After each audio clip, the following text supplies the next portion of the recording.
Brand নাকি personal brand, এটা নিয়ে আজকে আমরা আলোচনা করব। অ্যান্ড একটা ব্র্যান্ড পার্সোনাল ব্র্যান্ড হলে কি কি সমস্যা ফেস করে অ্যান্ড কি কি বেনিফিট পায় সেই সব বিষয়ে আমরা আজকে আলোচনা করব ইনশাল্লাহ। আলোচনাটা খুবই প্র্যাকটিক্যাল হতে যাচ্ছে, কারণ আমি আমার নিজের কর্মক্ষেত্রে এটার উদাহরণ পেয়েছি অ্যান্ড সেটাই আমি আপনাদের সাথে শেয়ার করবো ইনশাআল্লাহ। যেহেতু বললাম খুবই প্র্যাকটিক্যাল হবে, তাই চলুন প্র্যাকটিক্যাল উদাহরণ দিয়েই শুরু করা যাক। আমার কর্মস্থলে আমাদের একজন সহযোদ্ধা ভাই ছিলেন, যিনি সেলসের সাথেও যুক্ত ছিলেন, ম্যানেজমেন্টের টপ ম্যানেজমেন্ট হোল্ড করতেন।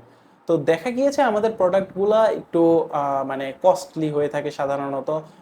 এগুলোর প্রাইস রেঞ্জ আপনার 50K-র আশেপাশে হয়ে থাকে, যেহেতু ম্যাক্সিমাম প্রোডাক্টে এগুলো কিন্তু কাস্টমার ওয়ান টু ওয়ান কথা বলে কেনাকাটা করতে বেশি স্বাচ্ছন্দ্য বোধ করে।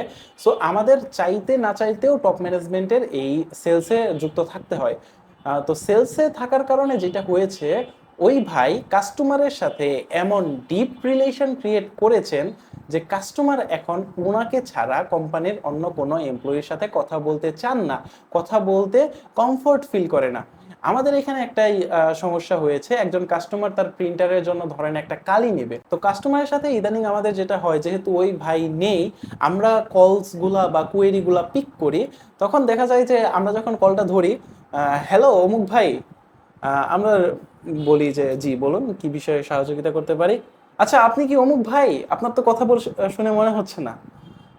না অ্যাকচুয়ালি উনি অফিসের বাইরে আছেন, আমরা সিমটা দেখতেছি।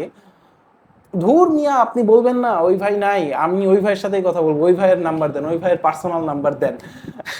তো ইস্যুটা যেটা হয়েছে, এখন আমরা বোঝার চেষ্টা করি যে ব্র্যান্ড ছিল আমাদের ধরেন একটা কোম্পানি, বাট এইটা কনভার্ট হয়ে গেছে personal branding A because of ওই ভাইয়ের গুড বিহেভিয়ার, ওই ভাইয়ের সেলসের সাথে অনেক বেশি কানেকশন অ্যান্ড ওই ভাইয়ের কাস্টমারের সাথে অনেক বেশি কানেকশন। কাস্টমার তাকে খুব বেশি আপন মনে করেছেন, কাস্টমার ফিল করেছেন যে এই ভাইটা আমার যে কোনো প্রবলেমের সলিউশন দিতে পারবে, এটা ফিল করেছে।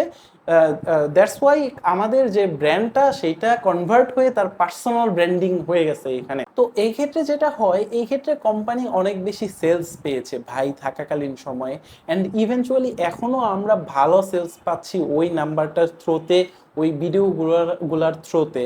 বাট আমাদের ইস্যুটা হবে এই কাস্টমারগুলোকে কনভার্ট করা, এই কাস্টমারগুলোতে আবার কনভার্ট করে পার্সোনাল ব্র্যান্ড থেকে রেগুলার ব্র্যান্ডিংয়ে নেয়ার। সো কাস্টমার অনেক বেশি তার সাথে কানেক্টেড ফিল করলেও এই কাস্টমারগুলোকে আপনি যখন আপনার ব্র্যান্ডের কাস্টমার হিসাবে কনভার্ট করতে যাবেন, তখন কিন্তু অনেক প্যারায় পড়বেন। অ্যান্ড এই কাস্টমারগুলোকে আপনি যখন ব্র্যান্ডেড কাস্টমারে কনভার্ট করবেন, তখন কিছু কাস্টমার ঝরে যাবে, তারা আসলে আপনার সাথে কথা বলে কমফোর্ট ফিল করবে না, কারণ তারা আসলে আগে এমন একটা ফ্লেভার পেয়েছে, পার্সোনাল ব্র্যান্ডিং এর এমন একটা ফ্লেভার পেয়েছে যেটা আপনার সাথে তারা অ্যাটাচ করতে পারতেছে না। অ্যান্ড কাস্টমারকে আপনি যদি পার্সোনাল ব্র্যান্ডিং এ নিয়ে যান, ব্র্যান্ড কাস্টমার গুলোকে, এগুলোর সার্ভিস অ্যান্ড আদার যে প্রত্যেকটা ডিপার্টমেন্ট ওয়াইজ তো কাজ হয়, সার্ভিস ডিপার্টমেন্ট আছে আলাদা, পারচেস ডিপার্টমেন্ট আছে আলাদা।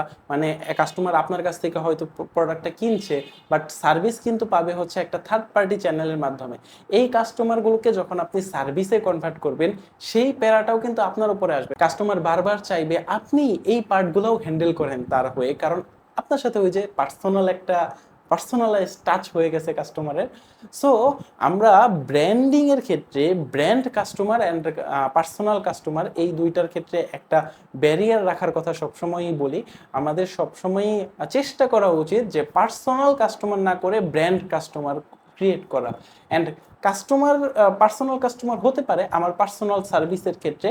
অ্যান্ড আমি যদি আমার কোম্পানি স্কেলিংয়ের চিন্তাও করি, তখনও কিন্তু পার্সোনাল ব্র্যান্ডিং বা পার্সোনাল কাস্টমার মেকিং এটা কিন্তু একটা প্রবলেমেটিক আইডিয়া ক্রিয়েট করবে পরবর্তীতে, যখন আপনার আলাদা আলাদা সেলসম্যান থাকবে। একটা সেলসম্যানের সাথে প্রতিবার একই কাস্টমার মিলে যাওয়া কিন্তু খুব টাফ, কারণ অনেকে ব্যস্ত থাকতেই পারে।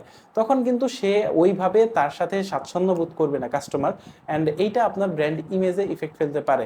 আমি পার্সোনাল ব্র্যান্ডিং বা কাস্টমারের সাথে ওয়ান টু ওয়ান রিলেশনকে খারাপ বলতেছি না, আমি খারাপ বলতেছি না ডেফিনেটলি। বাট এইটা এই টাইপের রিটেল চেইনে যে জায়গায় আপনার সেলসম্যান মাঝে মাঝে পরিবর্তন হয়, এক একবার এক এক সেলসম্যানের সাথে আপনার কাস্টমার এঙ্গেজ হয়, এই সব ক্ষেত্রে কিছু সমস্যা দেখা দিতে পারে। এই বিষয়ে আমি আর কি ভিডিওটা করার চেষ্টা করেছি। আমি যেটা আমার কর্মক্ষেত্রে ফেস করেছি, এই বিষয়টা আমি আপনাদেরকে জানাতে চেয়েছি, দ্যাটস ইট। আমার সাথে যে আপনাদের চিন্তাধারা অ্যালাইন করতে হবে এরকম কিছু না, বাট আমি আমার জায়গা থেকে এটা শেয়ার করেছি। অ্যান্ড আপনারা কমেন্টে জানাতে পারেন যে আপনাদের ক্ষেত্রে কি এইরকম সিচুয়েশন ঘটেছে, এই বিষয়টা জানাতে পারেন ইনশাল্লাহ। জাযাকুমুল্লাহু খাইর। আসসালামু আলাইকুম।